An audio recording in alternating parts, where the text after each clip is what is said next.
ஐயா பேர் தாங்க குப்புசாமி. சிவகிரியை சேர்ந்தவர். பல வருடங்களாக வண்ணச்சிட்டுகளை வளர்த்திட்டு வந்துட்டு இருக்கிறார். அதை பற்றி தான் நம்ம இந்த காணொலியில் பார்க்க போகிறோம். ஐயா சிட்டு மட்டும் கிடையாதுங்க, ஐயா கிட்ட வண்ண கிளிகள் வந்து பார்த்தீங்கன்னா 60 ஜோடிக்கு மேலே வளர்த்திட்டு வந்துட்டு இருக்கார். அதை பற்றின காணொலி டிஸ்கிரிப்ஷன் பெட்டியில் இருக்குது, பார்க்காத நண்பர்கள் பாருங்கள். இந்த கிளிகளுக்கு மற்றும் சிட்டுகளுக்கு தேவையான கூண்டுகளும் விற்பனை பண்ணுறாரு, அவரே தயாரித்து. அதையும் காணொலியில் விரிவாக பார்க்கலாம். வாங்க ஐயாவுடைய நேர்காணலை பார்ப்போம். இந்த சேனல் சப்ஸ்கிரைப் பண்ணாதவங்க மறக்காமல் சப்ஸ்கிரைப் பண்ணிருங்க. அப்படியே பக்கத்தில் இருக்கிற பெல் பட்டனையும் கிளிக் பண்ணிருங்க.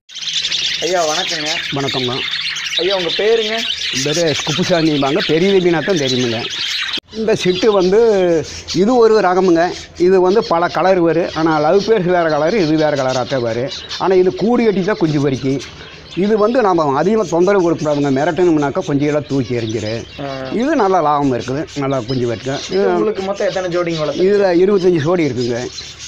இது வந்து பெரிய பறக்கிற மாதிரி அப்படியே போடலாம், சின்ன கூண்டுகளோட குஞ்சு பொறிக்கி. ஆனால் நம்ம தொந்தரவு பண்ணோம்னா இது வச்சிருக்கிற கூண்டு வந்து பார்த்தீங்கன்னா எத்தனைக்கு எத்தனை? இது 7 கஞ்சுங்க ரோம்பு. 7 அடி நீளம், 5 அடி ஆகலாம். 5 அடி ஆகலாமுங்க. இதுக்கு கலர் கிளிகள் மாதிரி நம்ம கூண்டு வைக்க தேவையில்லை, இப்படி கொஞ்சம் பெரிய இடம். அது பெரிய இடமா விட்டாலும் இருக்காங்க, கூண்டிலேயே வளர்த்தலாம். இது கொஞ்சம் சுதந்திரமாக இருக்குங்க. எட்டா பறக்கிறதுக்கு இது பறக்கிறதுக்கு கொஞ்சம் ஃப்ரீயாக இருக்குது. லவ் பேர்ஸ் இந்த மாதிரி இருந்தால் பாருங்க, இது காலனி பீடுன்னு சொல்லுவாங்க. இல்லை போச்சுன்னு சொல்லி காலனியாக வளர்த்துறதுங்க. அப்படின்னா மொத்தமாக ரூமில் விட்டு வளர்த்துறது, கூட்டம் கூட்டமாக வளர்த்துறது.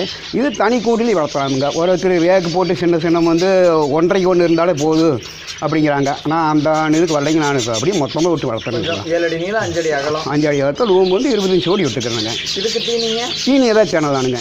எல்லாத்துக்குமே தெனை தானுங்க. எல்லாம் தெனை மெயின். பயிர் ஊற வச்சு வைக்கலாங்க. கீரை ட்ரெயிலி வைக்கணுங்க. ரெண்டுக்குமே கீரை வந்து நம்ம முடிஞ்ச அளவு கொடுத்தோம்னா இயற்கையான முறையாக இருந்துன்னு எந்த சீக்கிரம் ஏதோ இது வராது பார்த்துங்கிறாங்க. பார்த்து இதுவும் உங்களுக்கு மக்கள் விரும்பி வாங்குறாங்க. மக்கள் விரும்பி வாங்குறாங்க. இது சவுண்டு வராதுங்க. வாடகை இருக்கிற வீட்டில் கூட வளர்க்கலாம். லவ் பேர்ஸ் கொஞ்சம் சவுண்டு கொடுக்கு. இது வாடகை இருக்கிறது டவுனில் நல்லா சேல்ஸுங்க. இது இப்போ கொஞ்சம் இதாக டிமாண்ட் வந்து சிட்டு டிமாண்டாக தான் இருக்குது பார்த்துங்களா.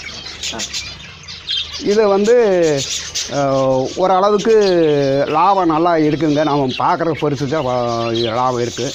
நான் வந்து இது வந்து குழந்தை வளர்த்துற மாதிரி எந்த அளவுக்கு நாம் தீனி கொடுத்து வளர்த்தோமோ அந்த அளவுக்கு இது லாபம் இருக்குது. இதை பார்க்குற போது இதுக்கிட்ட கொண்டு பார்த்தோம்னா நம்மளுக்கு ஒரு டென்ஷனாக இருந்ததுன்னா மன அமைதியாக வருமுங்க. டென்ஷன் குறையி கொஞ்சம் இது இதாக இருக்குது. குழந்தையை வந்து இதை விரும்பி பார்த்தாங்கனாக்கா அவங்களுக்கு ஒரு மன ஆதரவு வரும். பல பக்கம் நாம் கூட்டத்தை கூட்டிகிட்டு போய் குழந்தைங்க இது பண்ணுறதுக்கு நாம் இந்த மாதிரி வளர்த்தி இது பண்ணோம்னா குழந்தை ஒரு ஆர்வமாக பார்ப்பாங்க. அவருக்கு மூளை வளர்ச்சி நல்லா இருக்குது, அறிவுத்திறமை நல்லா வரும். அவங்களுக்கு ஒரு ஆர்வம் வரும் இது மேலே.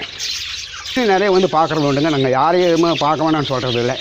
எல்லாம் வந்து எப்படி வளர்த்துறதுன்னு கேட்டு போகிறாங்க.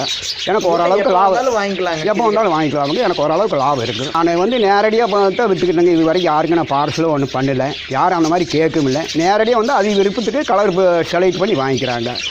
விலை வந்து அதுக்கு அனுசரித்த மாதிரி நம்ம ஒரே ரேட்டை தான் வைக்கிறோமுங்க. அப்பப்போ சமயம் போல் வைக்கிறோமுங்க. இப்போ உங்களை எந்த நேரத்தில் தொடர்பு கொள்ளலாம்? நாங்கள் முடிஞ்ச அளவுக்கு நாங்கள் வெளியில் போயிருந்தோங்க. நல்லா போச்சு விவசாய வேலை பார்க்குறதுனால.